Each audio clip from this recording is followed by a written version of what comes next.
भाग 2 से आगे। जब वह दिन आता है तो राजा विक्रम अकेले योगी महाराज के पास जाते हैं और योगी उनको अपने पास बैठा लेता है। थोड़ी देर बाद राजा विक्रम पूछते हैं, महाराज मेरे लिए क्या आज्ञा है। तब योगी कहता है, राजन, यहाँ से दक्षिण दिशा में 2 कोस दूर शमशान में एक मुर्दा लटक पड़ा है, आप उसको यहाँ लेकर आओ, तब तक मैं पूजा की विधि पूर्ण करता हूँ। योगी की बात सुनकर राजा विक्रम मसान की तरफ निकल पड़ते हैं।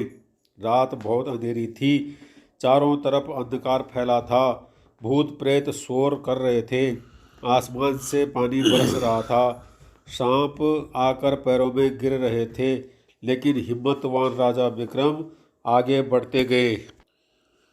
जब राजा मसान में पहुंचा तो भूत प्रेत आदमियों को मार रहे थे, शेर दहाड़ रहे थे, हाथी चिंघाड़ रहे थे, लेकिन राजा विक्रमादित्य बेधड़क होकर आगे चलते गए।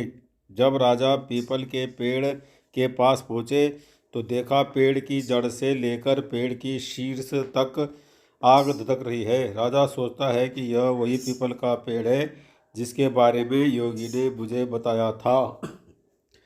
तभी राजा को देव की बात याद आती है जिसने बताया था कि योगी किस प्रकार से राजा की जान लेने का अवसर ढूंढ रहा है। राजा पीपल के पेड़ पर चढ़ता है और तलवार से रस्सी काटकर मुर्दे को नीचे गिरा देता है। तभी मुर्दा जोर जोर से रोने लगता है। राजा विक्रम नीचे आकर पूछते हैं, तुम कौन हो। तभी मुर्दा खिलखिलाकर हंसता है। राजा विक्रम को बहुत आश्चर्य होता है। तभी मुर्दा वापस से पीपल के पेड़ पर चढ़ जाता है। राजा विक्रम दोबारा पेड़ पर चढ़ते हैं और रस्सी काटते ही मुर्दे को अपने बगल में दबा लेते हैं और नीचे आते हैं। राजा विक्रम बोलते हैं, बताओ तुम कौन हो। मुर्दा चुप रहता है, मुर्दा कुछ नहीं बोलता।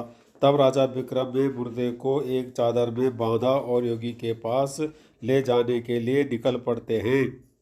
रास्ते में मुर्दा बोला, मैं बेताल हूँ और तुम कौन हो, कहाँ लेकर जा रहे हो मुझे।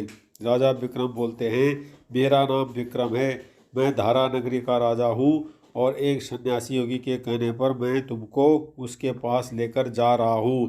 तब बेताल बोला, मैं एक शर्त पर तुम्हारे साथ चलूँगा, यदि तुम रास्ते में बोलोगे तो मैं वापस पीपल के पेड़ पर कर लटक जाऊँगा। तब राजा विक्रम बेताल की बात मान लेते हैं। फिर बेताल बोलता है, पंडित, चतुर और ज्ञानी के दिन अच्छी अच्छी बातों में गुजरते हैं, लेकिन मूर्खों के दिन झगड़े और नींद में गुजरते हैं। अच्छा है कि हमारा रास्ता अच्छी भली बातों की चर्चा में गुजर जाए। बेताल बोला, राजन, मैं तुम्हें एक कहानी सुनाता हूँ, लेकिन तुम कुछ भी नहीं बोलोगे और ना ही कोई सवाल जवाब करोगे।